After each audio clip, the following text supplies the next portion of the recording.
Hello, thank you for joining us. Welcome from me, Michael Scott, in Oxford in the UK, and from my joint convener, Sanford J. Ungar in Washington, DC, to this, the 48th jointly promoted event between the Future of the Humanities Project and the Free Speech Project. The latter is sponsored by Georgetown University and the former by Georgetown's Humanities Initiative in association with Campion Hall, Oxford, and the Las Casas Institute for Social Justice at Blackfriars Hall, Oxford.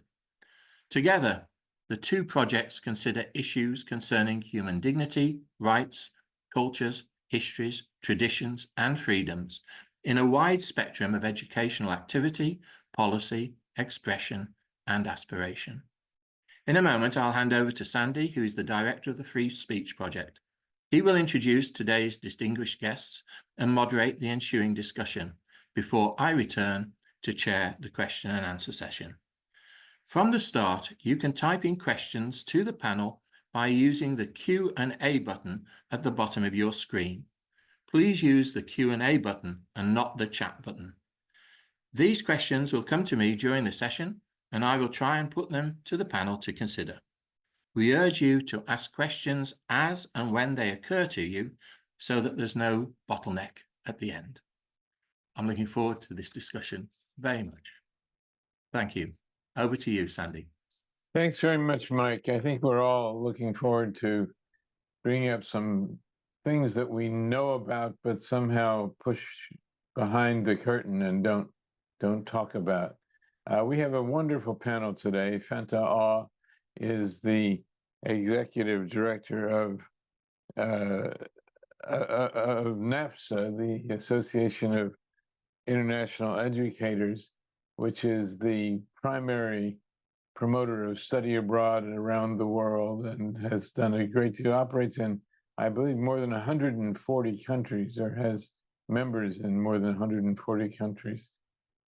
Fanta had a distinguished career at American University in Washington before moving on to work full-time for NAFSA. We also have Lord Johnny Oates from the British House of Lords, representing the Liberal Democratic Party. He's done a great deal of humanitarian work, especially in South Africa and Zimbabwe, and has a unique perspective on these matters. Anne Lonsdale is a sinologist, especially interested in Asia, and works at the University of Cambridge in the UK. So we have both Oxford and Cambridge represented today, with Mike Scott in Oxford. And Lou Goodman, another former colleague of mine and Fanta's from American University in DC, former dean of the School of International Service there, and a tireless investigator of what's gone wrong, especially in Latin American and Asian countries. I have a long interest in this matter myself, having done quite a lot of work in Africa, among other parts of the world. And so this is a subject that's near and dear to all of us for different reasons. I want to start by asking a sort of a grim question of our four panelists, in each in turn, to say, what if you could fix things, and say there's this one particular crisis, one particular international problem that needs much greater attention. When that's what it is, I'm looking at the newsletter of the International Rescue Committee, which says there are 120 million displaced human beings in the world, which is an extraordinary statistic. So, Fanta, let's go to you first. What's the one crisis you think is being neglected, that is you're most sorry about? Wow, Sandy, you don't ask easy questions, but I will take this one on. I would say, given the length of the crisis, given the instability that this crisis has had for the region, and just the sheer devastation, I would say is the Democratic Republic of Congo. Would be definitely the one that immediately comes to mind, just because the sheer devastation that has taken place and the horrific consequences that it has had cannot be understated. Simply cannot be understated. Well, as you say, it's been going on for a very long time. Johnny, what do you say? I mean, it's very hard to pick from such a wide range of crises that we're seeing. I think I wouldn't go geographic. I would pick the silent crisis of malnutrition, which is a real global crisis. It's responsible for 45% of all child deaths. That's over 2 million children every year, but more than that, millions of people who don't get the nutrients that they need aren't able to develop physically, cognitively, aren't able to contribute in the way they might to their economies, to get the education they need to develop the societies. So I think it is a massive crisis. It's not talked about enough. Bill Gates often says that when he's asked, if you had a magic wand, what is the one thing you would solve? And he always says malnutrition, because it's so foundational to so many other issues. So that's what I would pick. And how about you? And you're on mute. Apologies. A really difficult one. From the point of view of the numbers concerned and the long-term problem, it's probably Sudan for me, but there are so many competitions on grounds of all sorts of things, but Sudan embraces both difficulty between cultures, which is long enshrined in the way things happen, and after everything else, the difficulty of the Sahel and climate change. And it's a completely insoluble problem, and it's somehow on nobody's in tray, and nobody can begin to think how they'd fix it. So, probably Sudan. Right, thank you. Repeated internal civil wars have contributed to a steady decline. Lou, how about you? Well, as a person who's focused on Latin America for a long time, my heart has bled for people in Haiti for decades, and for less amount of time for people in Venezuela. But the crisis that I would want to point to is the crisis the world is facing with organized crime. Organized crime was identified as a huge problem for the world by the World Bank more than 10 years ago. And there has been disappointing cooperation among nations. And organized crime is penetrating governments all around the world, committing horrific crimes against individuals and organizations, weakening the rule of law throughout the world. And I agree with Johnny that malnutrition is foundational for human life. The rule of law is foundational for good governance, and organized crime is fighting against it. Well, thank you for that list. I wonder how you think this happens. I myself think there's an epidemic from time to time of compassion fatigue, where people say, I'm just wrung out. I have no sympathy or pity or left to use. Do you think, Anne, that's part of it, or are there stronger forces that? I think it's part of a general feeling that the world is out of control and that there is nothing the individual can really do to contribute. And I think back to something like Band-Aid, where the individuals got really involved in some countries to help Biafra. Difficult case anyway, but I think that spirit has gone, and I don't think that the young are particularly involved. And I think that there are large parts of the world which were under Soviet rule, for example, or in China, which just are not involved at all in the idea of charity, and who find it very difficult. I remember talking about it in Kazakhstan to an audience of students and telling them what we were doing in Africa with an organization I was with then. And they didn't understand at all. They couldn't think why we should do it. How I ridiculous. suppose that is difficult to get one part of the world to understand another Yes. if they haven't had a reason or had Yes. experience. It's not that they didn't know about poverty, and they did quite a lot to help the Kazakhs who'd been in China and had fled now with the attacks on the Uyghurs in China back into Kazakhstan. They were quite good with those. They did quite a lot of good things, but they didn't understand anywhere else. Luke, to go back to your earlier answer, it's not that people have just heard about organized crime or have never heard about organized crime. We well know about international violations of the law and cruelty, the cruelty that accompanies it. Why has that been so difficult? There have been lots of international cooperative efforts, haven't there? There have been some efforts. How far they've gone remains to be seen. But one of the things that we all know is the amount of technological change and the speed of technological change is increasing with each passing year and is likely to continue to do so. And technological change has made global markets available to organized crime in country after country, which means the assets that are available to them to commandeer for their own benefit has increased. And in Latin America, the phrase that we use is, plata or plomo. Do you take a bribe or do you take a bullet?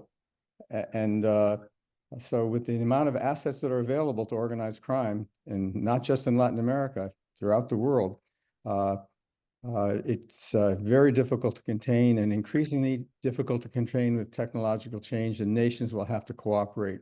I'd recommend looking at the Organized Crime Index. It's a wonderful online site to see how things are going globally and in country after country. And it's a grim view, I'm imagining. It's a grim view in terms of backsliding, but it also points to some success cases, individual countries that are improving a bit, and even with the crises that are occurring around the world, there are some bright spots that one could point to if one wanted to. Fanta, what do you think is a primary cause? Your exposure is so broad and deep. Sandy, I would say it's a couple of things. You've mentioned compassion fatigue. I would say it's compassion fatigue combined with resource fatigue. We have that, but I think the primary cause really has to do with how we conceptualize the other and how we understand the other. I think in situations such as the Congo, Sudan, you think about Yemen to a certain extent, and several of the countries, and Haiti and others that you've talked about. Think about who are the people who are on these parts of the world. Where's the geography of it? I don't think that is accidental, that there's such a neglect of those areas of the world. Whereas you see in Ukraine, where it's on our news radar on an everyday basis. You get the feeds from it, and in so many ways. So I do think this piece about who it affects really does play into this, and what the media chooses to focus on, I think, is a big part of it. There is social engineering of compassion, right? We have seen, videos. We've seen the voices of survivors and others that come to our screens. And it really behooves us to be more compassionate when we see that, when we're seeing children that are being affected in a certain way and so forth. And yet, even that is being triaged to a large extent in terms of what we're able to see, when we're able to see it, and how it's delivered to us. So I think we have a larger issue here, and it's a systemic issue that we have in relations to how we look at these crises and what we decide, what we choose to confront or not. And from a nation state perspective, I think that's a big issue in terms of what is perceived by the most powerful nations to be an immediate threat versus what is seen as not necessarily a threat. And I think that calculation plays into what we're seeing. And I think these are false dichotomies that we're confronted with on an everyday basis. Thank you. Johnny, you run a nonprofit dealing with malnutrition and hunger. And how do you how do you measure your progress, or have you found some new ways to stir international concern on these profound issues? Well, I think if I may, just picking up on a point that Anne made and Fanta's reflected on, today is the 40th anniversary of what became a very famous BBC broadcast of Michael Burke from northern Ethiopia. And it was a broadcast that was shown led the BBC evening news. In those days, a huge proportion of the population sat down and watched the BBC evening news together. So there was a shared sort of sense of what was going on. It was shown on 425 news channels across the world, including almost unprecedentedly shown on NBC without a US voiceover, which was unheard of at the time. It was incredibly powerful. Now, a lot of the imagery that was shot then wouldn't be shown now. It was seen in some ways as exploitative. But it did bring across to people the horror of what was actually going on, and the way in which the broadcast was put together. It did create the sense of relatability, and there was a huge kind of reaction in the UK. Now, again, a lot of it was a sort of different style than we would take now to dealing with crises. But it was the UK really engaged. It did build a movement in the UK, which led eventually to us briefly meeting our UN target of 0.7% of GNI on international development aid. But now, of course, people are overwhelmed by so many different sources of news, so many different sources of media.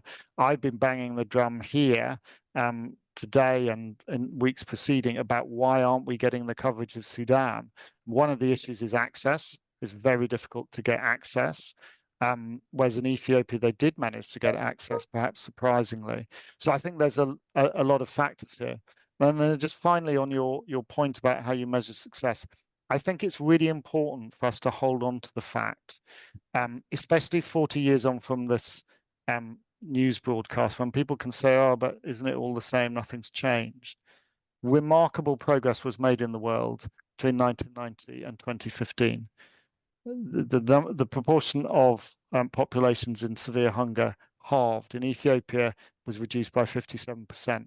We can, when we act together, and in partnership with those host countries, we can make a difference, but we have to do it collectively, and we have to wake up again to that. Let me ask you, that's a very good point. There have been periods of startling success and momentary success, perhaps.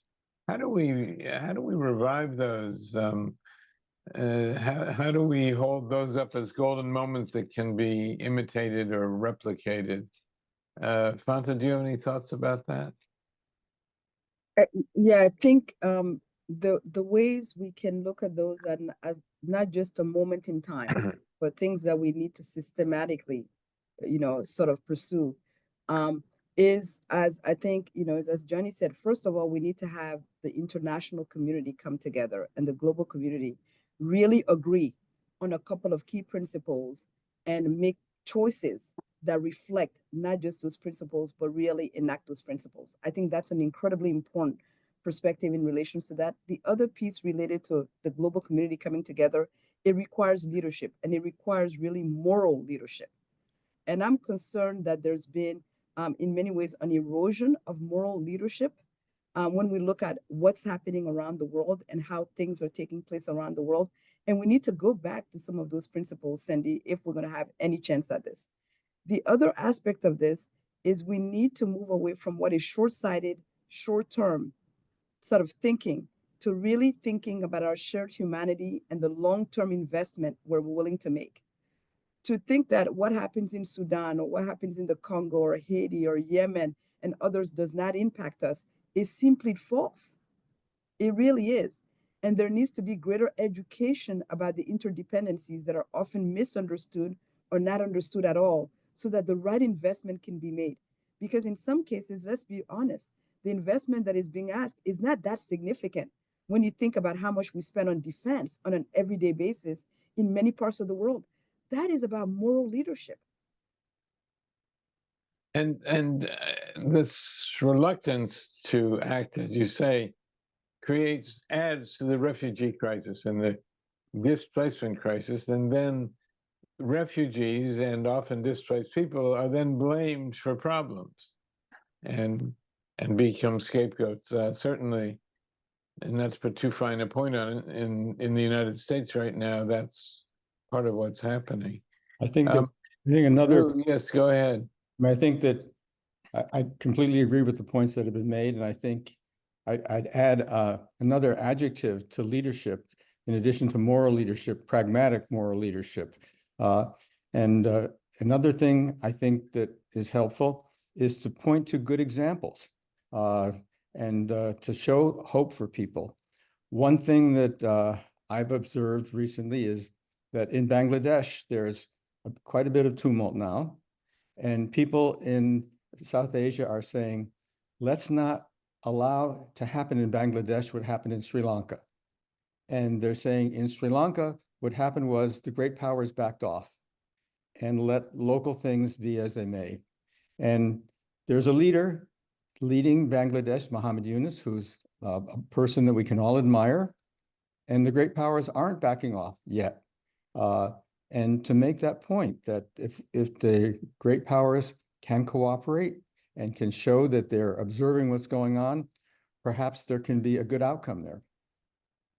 I think it's yes, go ahead, Anne, please. Not merely a problem of moral leadership, it's a problem of getting back both morality and truth, because while we are now surrounded by fake news and fake stories, nobody really believes anything anybody says. We're used to PR, we're used to it coming at us from all sorts of things, mainly advertising, but the language of raising money is quite like the language of advertising, and there tends to be a cynicism which slips from one to the other. And there is also no sense that however carefully we prepare documents and send things out to people to show just what needs to be done in X or Y, nobody can believe it anymore. So we've lost morality and we've lost truth. How do we get them back? How to get truth back is really a tough problem at the moment. I want to get back something Lou said.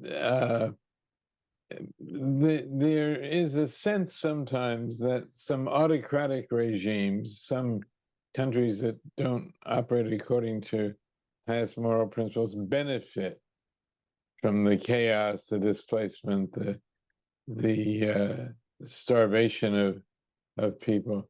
And I wonder if it would do some good, to name names of countries, of leaders, of people who can be at least pinpointed as part of the problem. Well, I think we have to understand it's a very complex picture. I mean, there's the rather obvious bogeymen of the West, in particular Russia, Iran, etc. But if you look at somewhere like the Sudan conflict and the complexities of various countries who are engaged in that conflict, some of whom are nominally allies of the United Kingdom and the US, who are supporting for different reasons, some to get their hands on the minerals. One country, the UAE, which denies its involvement, but is widely regarded to be heavily involved in supporting the rapid support forces. They have in previous years bought up huge tracts of agricultural land in the fertile parts of Sudan in order to secure food security for their own populations.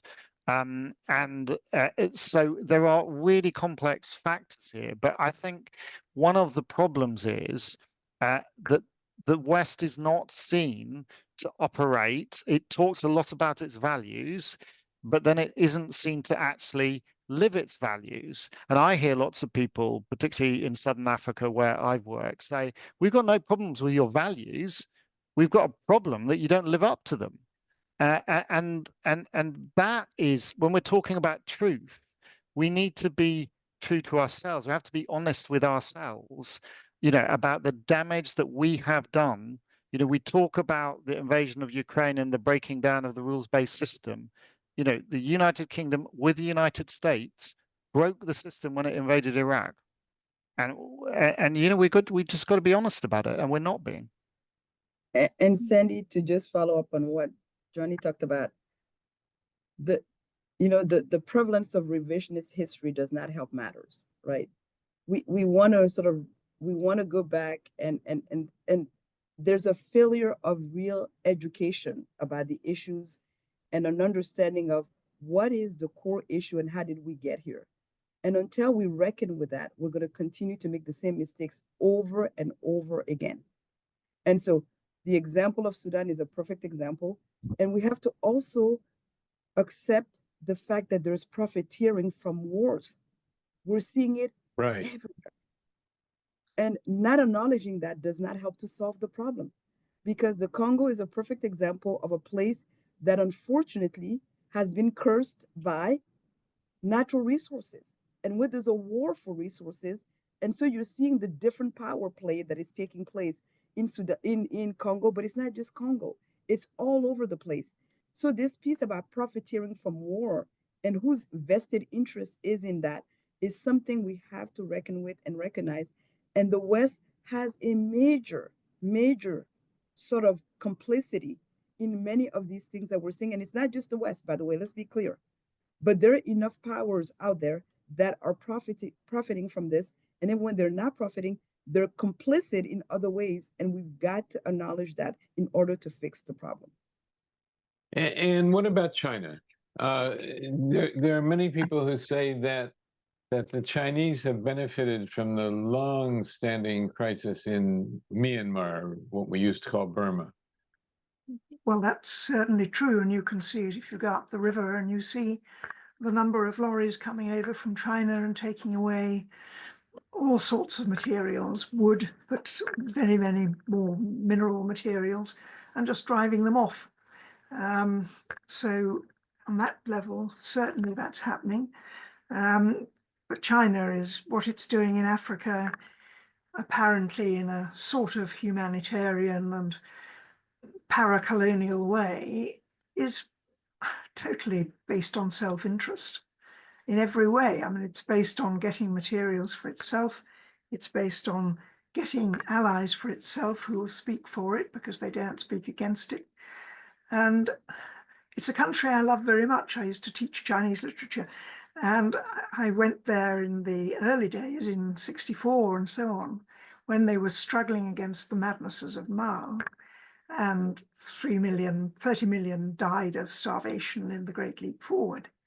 And then one felt with China that they must get out from under this madness in which they were burying themselves. But they've not got out into a very good place.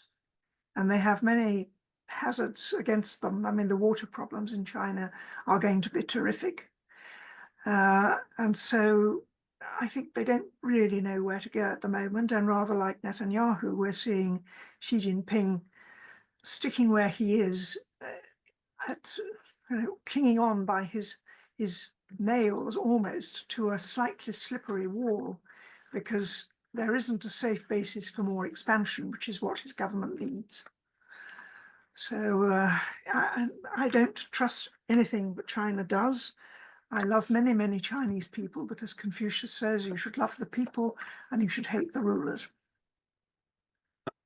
Well, we That's see a very strange statement. Go ahead, Luke. what's happening in China is probably more transparent than other places. Yes. China has a GDP that's almost the size of the United States, but its GDP per capita is 1/4 that of the United States. And it had the largest economy of the world until 1820, when the British started the Opium Wars, and because of their own problems with their own empire. And all that is very much in the minds of Chinese people. They've left the Summer Palace in Beijing in ruins to remind people of what the Europeans did when they came in. And China has a goal by 100th anniversary of the establishment of the People's Republic of China in 2049. They want to be an entirely middle-class nation. And in part, the regime's stability depends on their achieving those goals. They claim to have eliminated poverty by 2021, the 100th anniversary of the establishment of the Communist Party. There's good data that shows that just about everyone in the country is earning more than $2 a day. And what's a shame is that there isn't more cooperation and more engagement with China to sort of pull them along a path that can be productive and be a win-win situation overall. And it looks like it's a vicious circle rather than a virtuous circle that's going on in terms of China's relations with Right. I want to raise another perspective, which is that there are many countries in the world, there have been and are still, countries that appear to fight the good fight, appear to make some significant improvements. Johnny, Zimbabwe is one that comes to my mind, where the Robert Mugabe won the internal civil war after independence, and everyone thought, well, we've got a real idealist in power in this incredibly fertile and country in Southern Africa with great potential. And he became a terrible tyrant. It's like Ortega in Nicaragua, by the way, on a different scale, one might say, Lou. But how do we avoid the sort of wild enthusiasm for somebody who then turns out to disappoint us almost from day one in so many places? Well, the first thing I'd say is, and I think the UK is particularly bad at this, but I expect other countries as well, is choosing their favoured person. You know, Mugabe was the bogeyman, but then he became the guy. He was the Brits guy. It's actually about systems. It's much more complicated than it was ever shown to be, certainly in the UK. You know, why does Zimbabwe face a lot of the problems it has is because the white minority regime there did not understand the basics that you cannot rule indefinitely over millions of people who don't want to be ruled by you. They effectively militarized the political opposition. And now we have effectively a military government in Zimbabwe. And what few people understood in the West was that within ZANU, there had always been a massive tension between the military side of ZANU and the political side. And the war veterans were very much the people who Mugabe was scared about. And of course, it was the military who finally removed him in the end. But ZANU, just to clarify, Zimbabwe African National Union, right? Yes, sorry, the government of Zimbabwe. So without going, too much into the detail, but I just think, these things have long tails, and how we then behaved in Zimbabwe was, the UK gave a knighthood to Robert Mugabe in the midst of the Gukurahundi massacres in Matabeleland. We then decided we didn't like him and stripped him of his knighthood when they moved against white farmers. Now, people may draw conclusions in Zimbabwe that actually we didn't care about all the issues that we claimed to about democracy and human rights. We cared about the land belonging to white people. Now, that's a massive simplification. It's not actually true, but you can see why people believe it. And that's why I say we've got to live our values more and speak our values less, because people are just fed up with being lectured by the UK and other countries about values that we don't actually uphold. Fanta, you must have many examples of this that you can cite from your travels and NAFSA's operations around the world. What are some of the most disappointing transitions as far as you're concerned? No, I think Johnny touched on it. This issue of propping up leaders who become friends and then become foes, or start as foes and then become friends, seems to be that cycle that we have seen repeated over and over again, almost a playbook. And as we look at, the geographic map, whether it is in Africa, whether it is in the Middle East, in Asia and other places, there's two things that I think sticks out for me. And as we talk about what's happening in Palestine and Gaza and all of that, there are things that sticks to me, and that is, we really have to get to the place of understanding the role of the leaders and how they're affecting things that are going on in those areas and the people. And that balance, particularly of really putting a face to the people part, I think is something that we cannot understate, and there's not enough of it that is done. I think we have that problem to contend with. The other piece is what Lou talked about. Disengagement is not the solution.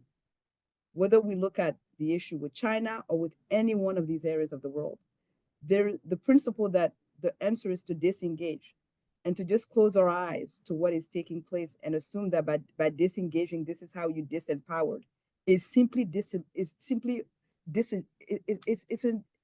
delusional. It is simply delusional. We've not seen things in history that have shown that to work.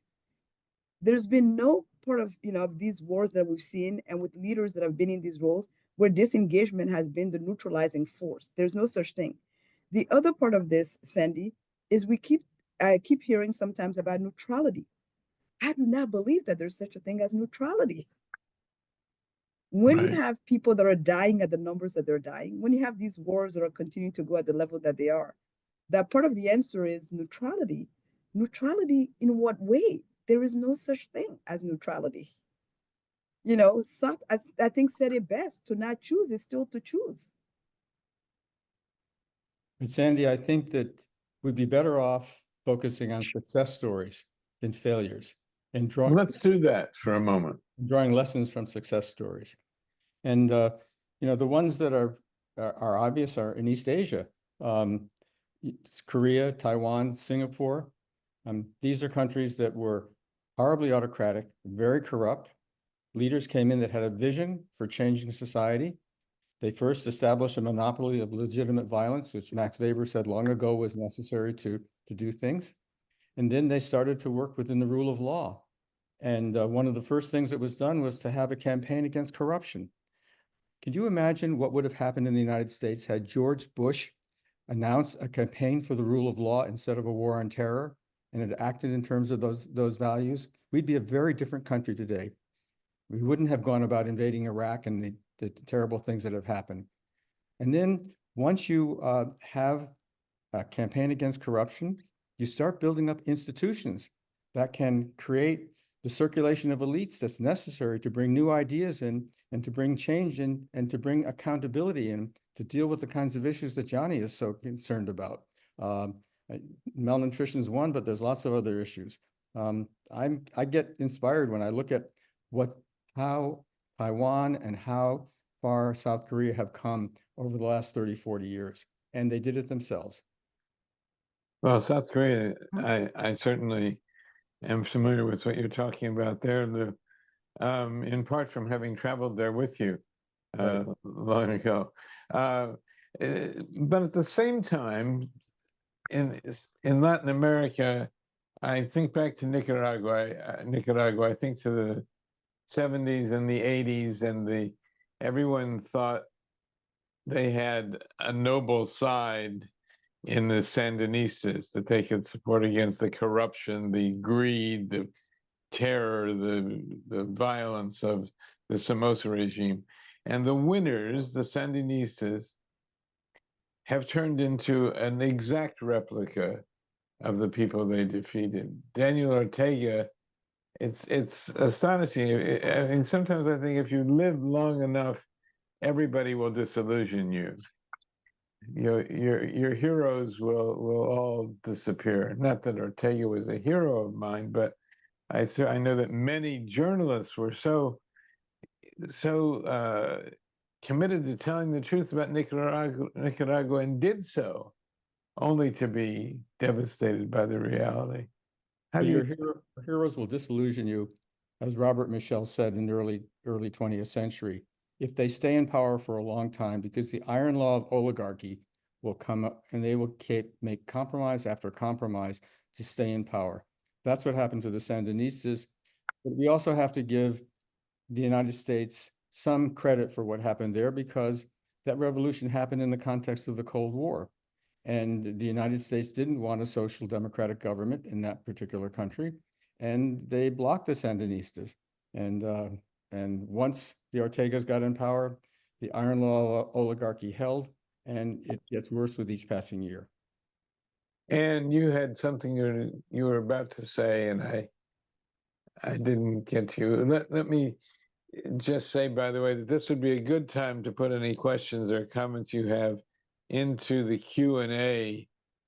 We have a couple there now, but in a short time, we'll be going back to Mike, and he'll be taking the questions from our participants. So please feel free to put those in Q&A. And yes, you were going to add something. Yes, I was very interested, but I'm so sorry. I do apologize.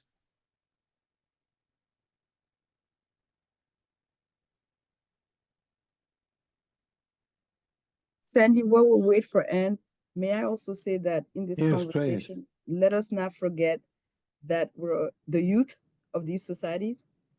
Given the youth bulge that we're seeing in different parts of the world, we have seen that the youth often rise up and often get fatigued by the regimes that are in place, and also, frankly, get fatigued and also challenge what is often seen as the status quo and of interventions and others. And I do think that that's a group that we cannot forget as we have this conversation around. Not only are they very much affected by these wars along with women, but also they tend to be the ones who often will rise up in lots of different ways as we see. So just wanted to just put that also. That's a very good. It's a very good point, Johnny. Were you going to add something? I'm sorry. No, I was just going to respond to an earlier point that you had made about always being disillusioned by our heroes, and just to say, I mean, I was lucky enough to work in the first democratic parliament in South Africa. The picture on my wall behind me is of Andrew Mlangeni, one of the Rivonia trialists who stood trial with Nelson Mandela. And I got involved in the anti-apartheid movement. When Nelson Mandela was released, I thought, oh my goodness, he can never live up to what he's been billed at. He was a leader who did know when to go. But actually, despite all the challenges that South Africa does face, it is a remarkable success story. In 1988, when I visited briefly when I was teaching in Zimbabwe, and I crossed the border at Bright Bridge. I've never been so relieved before or since to cross an international border out of apartheid South Africa, then under a state of emergency. If anybody had told you then that 2 years later, South Africa would have freed Nelson Mandela, that a few years later there would be democratic elections and a peaceful transition of power, people would have said you were crazy. They would have put you into institutional care. It was going to be a bloodbath, and it wasn't. So I think there's a lot of hope, and I think Lou is absolutely right to remind us of it, that amidst much bleakness, there are remarkable successes to look at, and we should hold on to them. Absolutely. Fanta, I was going to say that one place where the youth were mobilized and inspired was in the downfall of the Berlin Wall, the end of the Cold War. And that is also a place, however, or a region where many of the people who inspired us so with their actions at the time, at the end of communism, have since disappointed us in other respects, have rather enjoyed coming to power and influence and I dare say wealth. Yes. In many of those countries. And yeah. And, No, and they have no excuse. Yeah, no, that is absolutely true. And I do think it goes back to what was talked about earlier. There's a leader for different times, right? And Lou's point about knowing when the transition should happen and a peaceful transition is absolutely key to both sustainability and change that is needed. And in many of the places where we're seeing some major just challenges, it is around these issues. It is around issues of governance. It is around issues of leaders who have overstayed their time, and in the process, frankly, have forgotten about their people and the importance of how they have a responsibility to uplift and help their people thrive. There's definitely a common thread among some of what we're seeing in terms of some of the major challenges in those different places as well. I don't know what's happened to Anne. I think that I hope that John McCabe is in touch with her to try to. She was having some technical difficulties. Hopefully, she'll be back. But it's a good time now to turn back to Mike Scott in Oxford and have a look at some of the questions that have come in from members of our distant audience. All right, thank you very much. A very sobering discussion, I'm afraid, but a very important one. Courtney Morris asks this question. Was the rules-based order not broken with everything the US did during the Cold War? The dictatorships, coups, proxy wars, etc. we supported. Was there ever a rules-based order? Lou, do you want to take that? There's lots of evidence that shows that there really never was a rules-based order for everyone. And, you know, there's the Melian dialogue from Thucydides that says, you know, the powerful do what they want and the less powerful do what they must. And there's a narrative that the powerful create that suggests there's rules, but the rules benefit them. That's the way the world operates. It's very important to try to minimize that as much as one can if one wants to create a level playing field. Johnny, do you want to say something about that? From a UK rather than a US point of view, because it's really been the same. I mean, I think any rules-based system, particularly when it has a unbalance of power, you know, is not going to be fairly applied. And it's a problem. And we see it with the International Criminal Court and things like that. You know, the most powerful countries aren't members of it, etc. But what you've got to ask yourself is, was it better to move towards the rule of law, for instance, in the United Kingdom from Magna Carta on, even though for most of that time, you know, if you were favored by the king or somebody else, you know, the law didn't apply in the same way. And actually, it's probably true today that very powerful people, the law doesn't apply to in quite the same way as it does to other people. But I'd still say it's something worth striving for and seeking to achieve, however imperfectly it is. Because when it all goes wrong, nobody does know actually then what they should do and what they can do. And societies and economies find it very, very difficult to operate. Thank you. Patha, do you any question, any ideas from you on this one? No, I concur with what my colleagues have said. I don't have anything to add to that specific discussion. Salah Adin asks just a simple question: how can we solve a difficult answer? How can we solve the problems in Gaza and North Korea? Johnny? Well, you will be surprised to know that I don't have a simple solution to give to you, and my knowledge of North Korea is limited. I've got a bit of a better knowledge of Gaza and the Middle East. I mean, what I'd say in terms of the Middle East is, after everything that happens and has happened, when, God willing, the violence stops as soon as possible, the hostages are released, etc., a fundamental truth will remain that Palestinians and Israelis will have to live together, side by side in two states, or side by side together in one state. But whatever, they're going to have to live side by side with each other. And I think it's essential that the Israeli government understands, and particularly the Israeli government, because it's in the more powerful position at the moment, two things. Firstly, as I said in respect to Zimbabwe, you cannot rule over millions of people who do not want to rule over you indefinitely. At least you can't do it without losing your soul and your values. Secondly, is that the Israeli people will never be able to live truly in security unless the Palestinian people can live truly in security, and it's true vice versa.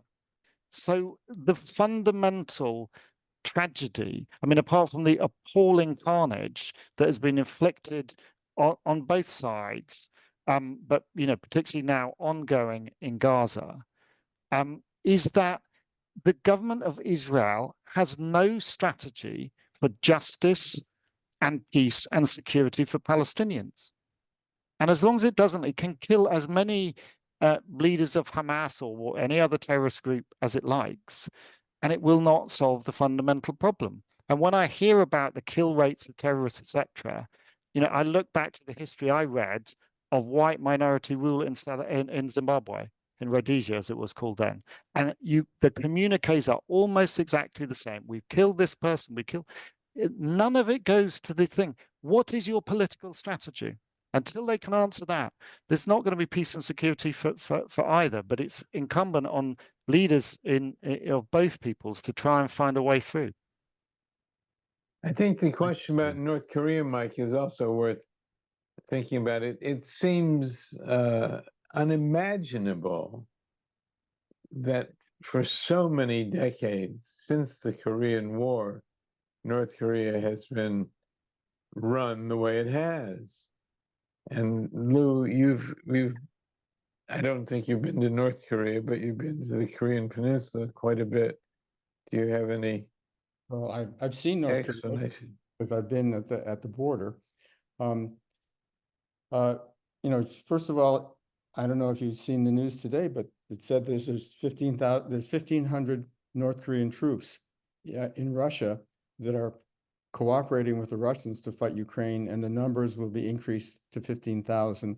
And the question is, are they there simply to see how the arms that they've given Russia are being used, or are they there to get battle experience for a war that they'll eventually fight against South Korea? And so, North Korea is an issue. The alliance between North Korea and Russia is something that Russia has aspired to for decades. And it's only been strengthened recently. You may have noticed that President Putin went to North Korea, not from China, but directly from Moscow. You can see some reluctance on China's part for having this relationship happen the way it is. North Korea right now functions as a buffer for China. And from China's perspective, Japan and Korea as a whole should be its allies, not the United States' allies, because they're so close to them. So there's lots of dynamic that has to do with the interest of China and the interest of Russia and the national narrative of North Korea that says that the Kim family is the historic are the historic leaders of the peninsula, and they should have legitimate control over the whole peninsula.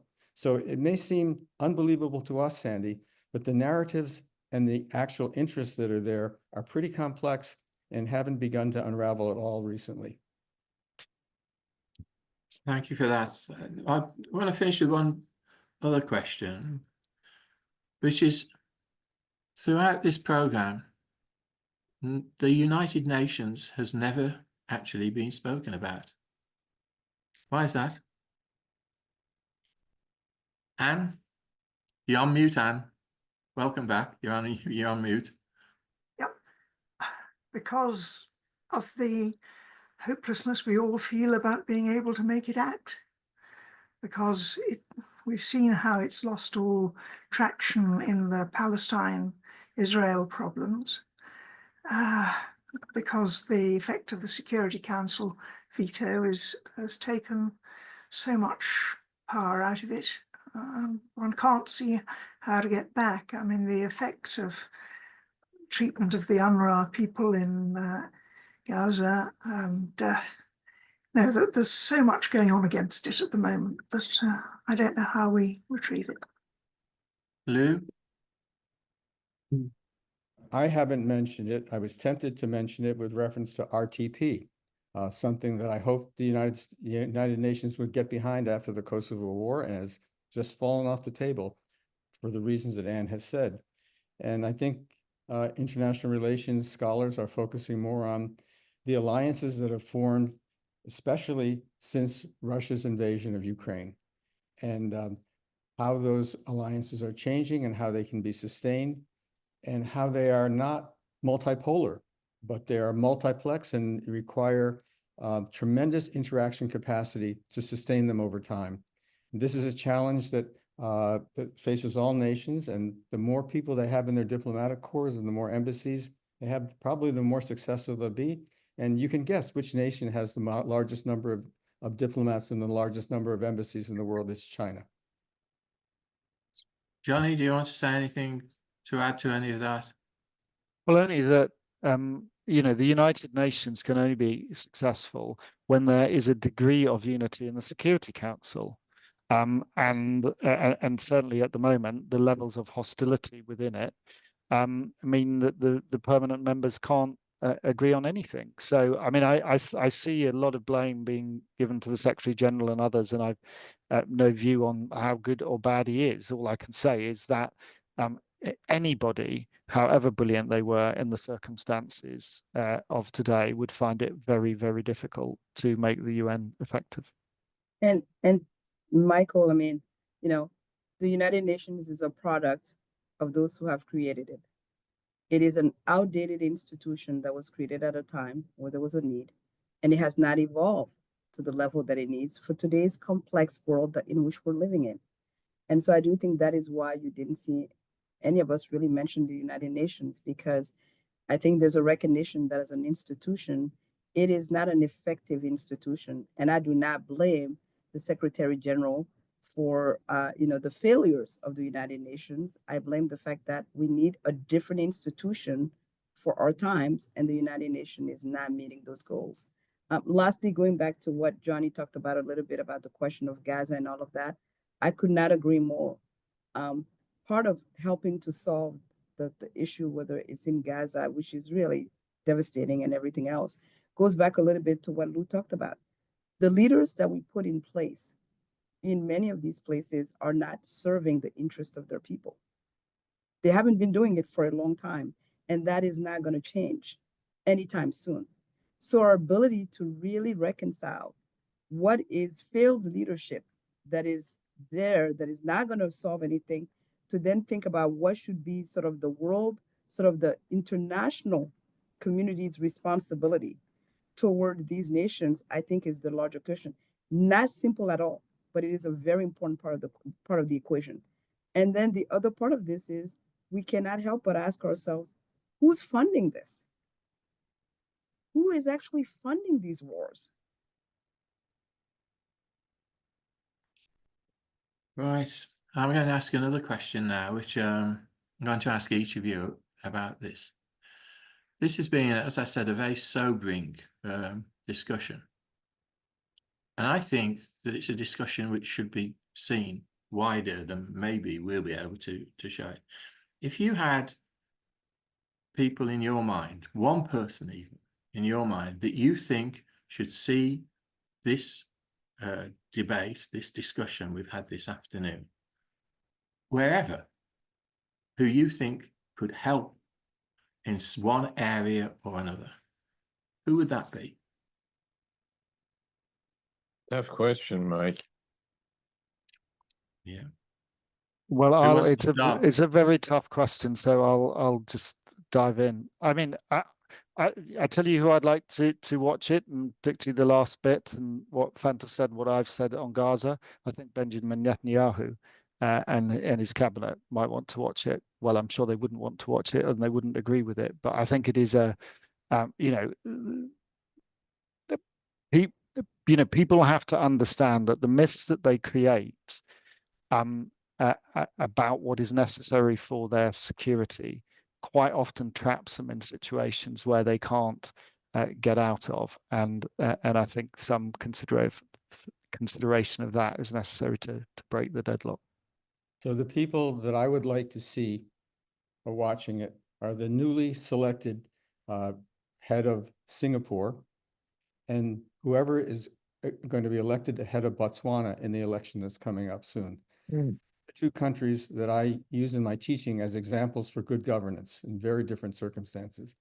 And it's very important that they continue to be well governed and the good governance continues. So I'd like to see the success stories be reinforced and know how important they are as models for all of us. Tata. I would like to see this being shown as a requirement for all students who are in IR at every institution around the world that teaches international relations, so that as we look at our future diplomats, our future policymakers, and others, that they have an understanding of where success lies, but also what are the complexities of the situations we're dealing with. Because I do think our current generation and the future generation are going to inherit a lot of the mess that we have created. And so their ability to figure out how to problem solve that, I think, is going to be important. And part of that is education at the front end of that. Anne? I was going to say exactly the same. It's not Right. IR particularly, but I think students should see this, to see where we've got to and how impossible it's got, and how, as everybody said, the UN is now totally outdated and useless for the world we find ourselves in. And people have to learn a new sort of IR and think a new sort of IR, and not the stuff that they might have learned out of old textbooks. Thanks for that. Sandy, Mike, can I ask you a question may- about how one of the big issues that was raised was the fact that the media, social media, but not the media, the official media, the BBC or whoever, ignore these matters as headline matters or any matters. I haven't seen the Sudan talked about on the BBC for years.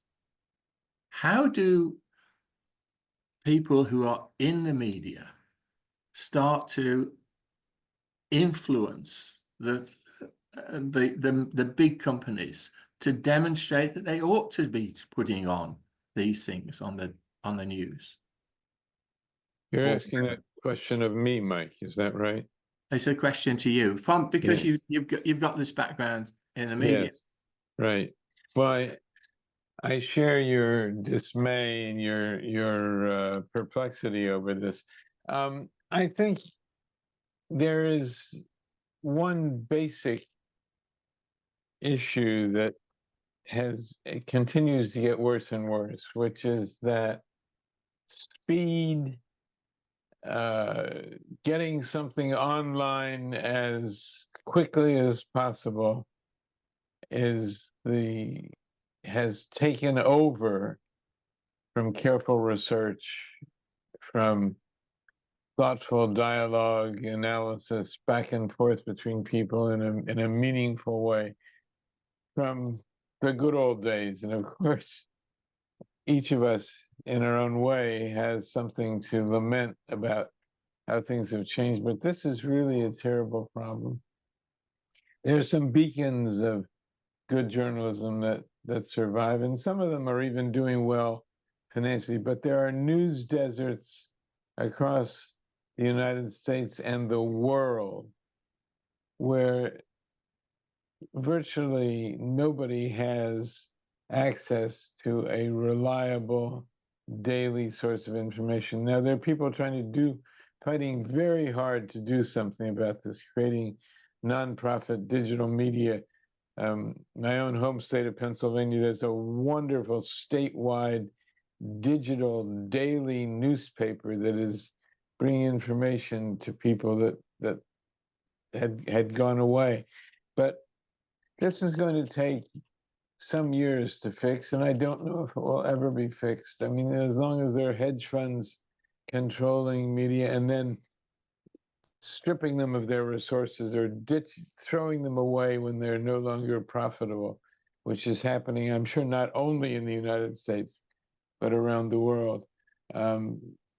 Venture capital is taking over parts of the media, looking for profitable opportunities, and it's very, very difficult.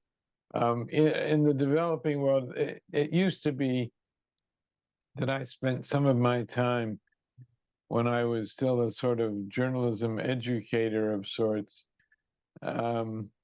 going to visit aspiring opposition newspapers, especially in African countries, but other places as well, newspapers, radio networks, drawing on my own background. And there was a real excitement about that. And as Fanta said, the young people, but the young people in the media have become cynical, just as the young people in politics and public affairs have become cynical. And it's very hard. The Nobel Prize Committee finds people to award, other journalism organizations find people to reward and to highlight and point out, but it's not the majority of people. So there's a values issue that is very much at stake and causes great worry for people who care about the future of information, of reliable information, because what everybody has said here today, nobody can truly make progress on her or his issues without information, without reliable information being available at very low cost in an equal and effectively distributed manner. And that's part of what we're missing. Can I move it to Johnny, because Johnny's a member of a political party in the UK, which during the last election struggled to be seen on the television because it was always the two big parties. They did very well because they got 71, I think it was 71 MPs in the end. But I just wonder, Johnny, have we learned anything, or has your party learned anything for getting these kind of issues into the mainstream? 72 MPs, Michael. They're 72, all hard sorry. earned, so I'm not going to lose out that one. No. Layla won't forgive me for that, but carry on. Yeah. No, I mean, I think the media team for my party understood something, which was they were going to get Frieser out of the debate unless they forced their way in. And they had a whole strategy to do that. They had a strategy of trying to engage through kind of fun antics, through stunts, but tied to a serious message, particularly around the health service and care. And a lot of it was derided, and I know because I know a lot of the people in that media team, how hard they found it. As donors were saying, "What are you doing? What is this?" But they did cut through. And they did the most important thing you do with a strategy, which is actually implement it and don't get pushed off it. And the result was going from 11 MPs to 72. So I take my hats off to them. Whether that is something that can be applied to the sort of world crisis we have, I don't know. But I do know the challenges that journalists find in getting stuff, on TV in a world of polycrisis, because, I think we all slightly want to turn off and say, no, we can't deal with any more. But I think, as Fanta said at the beginning, a lot of this is selective, though. So I think we just have to keep, as policymakers, as influencers, to just keep banging the drum. I don't think there's anything else to do. And I'm finding hooks. I mean, I've been doing a load of media today around malnutrition off the hook of this 40th anniversary of that broadcast. But we just all have to be creative and inventive, and that's all I can really contribute. Thanks for that, Johnny. Fanta, do you want to have a final word? Yeah, no, my final word is that as we think about the media, we also now know that most people are getting their news through social media and not our sort of traditional media outlets. So we have to keep in mind the modalities and the medium for how we look at that. One of the comments that was made, and it's by one of my colleagues, I think says it really beautifully too, which is that in order to have moral leadership, is it not important to think about the oath of do no harm, and that's an integral part of moral leadership? I could not agree more.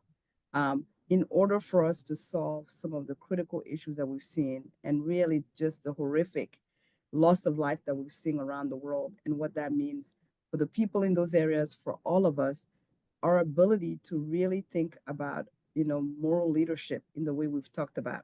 And this do no harm principle cannot be one that we need to stray away from. We need to double down on this.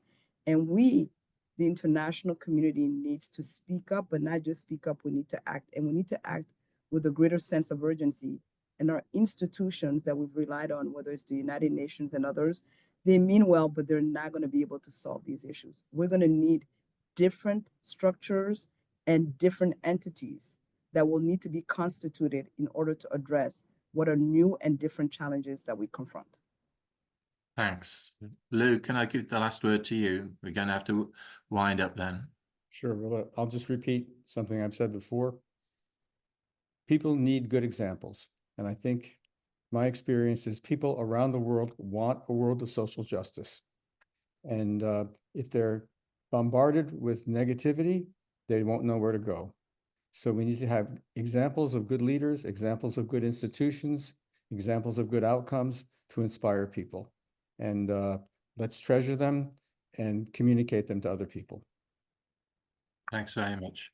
Sandy, before I bring it all to a close, is there anything else you want to say? Well, I just want to thank everybody who tuned in, and I think this is a very important discussion. I thank all of you for taking your time to talk about what is not in the news necessarily, and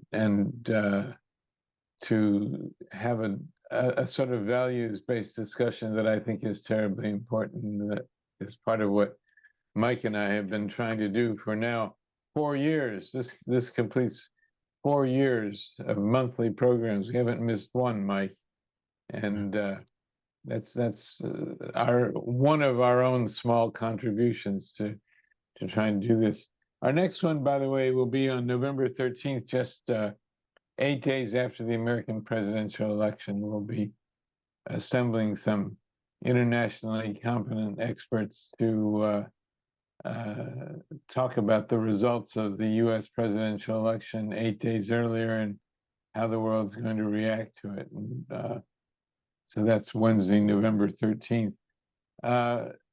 Thanks to our institutions and all the support we get from them. John McCabe, my deputy here at Georgetown, takes a big part of the burden and handles it really quite competently. And we'll keep going onward, and we'll please, this program will be on YouTube and other websites, and we'll have thousands of people who see it eventually.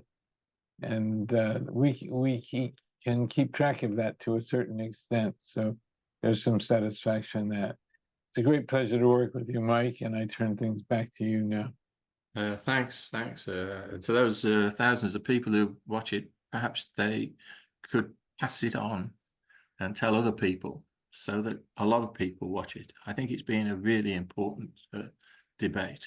My thanks to Fanta, Anne Lonsdale, Lou Goodman, and Johnny Oates. Thank you all very much indeed. As you say, the next free speech project at the Crossroads with the Future of Humanities project will be on Wednesday, November the 13th, when we will be discussing the ramifications of the US election for America and the world. The next Cultural Encounters series will be next Monday on, which is the 28th of October, when a wonderful PhD student just about to get a viva, I think, Jasmine Jones from Oxford, will be discussing Beowulf of all things. We go from now to way back. Could you note, and if to listen to Jasmine actually to give that poem or parts of the poem with in the original is just a joy. So please turn up for that. That's Monday the 28th of October. Jasmine Jones discussing Beowulf in the Cultural Encounters series. Note, if you're in the UK, that starts at 3 p.m. rather than the usual 4 p.m.